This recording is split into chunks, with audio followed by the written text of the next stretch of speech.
tutambue kwamba vita kubwa tulionayo ni mioyo inafanywa isiwe na utayari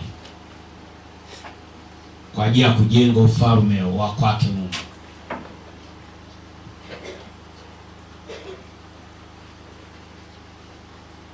Kwa tujitahidi sana kupambana. Hii ni vita.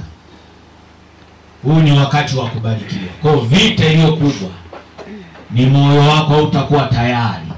Hautakuwa na utayari kwa ajili ya kujenga ufalme. Na ili Kristo aliyerejea ajidhihirishe chini ya jua, ni sadaka mbalimbali. Huwezi ukabarikiwa bila hizo sadaka. Hii madhabahu sadaka zake zina matokeo. Pambana sana ili damu ya Yesu iliyoko mahali hapa ikupiganie. Inahitaji moyo wenye utayari kwa ajili ya matoleo. Tukumbuke sadaka kama pesa sio tija, wala vitu vingine sio tija. Mioyo ina shida. Watu wanasindikiza sadaka, mioyo ina shida, mashaka mengi kwa Mungu. Agano la Kale walibarikiwa, mioyo yao ilikuwa miepesi kutembea kwenye kanuni la sadaka. Agano Jipya mioyo yetu imepokea kwamba tumepewa bure. Hakuna cha bure, usidanganye mtu.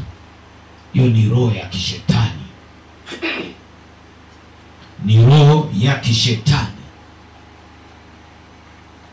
Na tusipokubali kuiondoa roho ya kishetani kwenye mioyo yetu, tutapishana na baraka zaidi ya hii miaka 1000. Karne ya kwetu ambayo Mungu amekuandalia inatakiwa iwe na matokeo. Sadaka, fanya sana kazi. Fanya kazi ili ubarikiwe.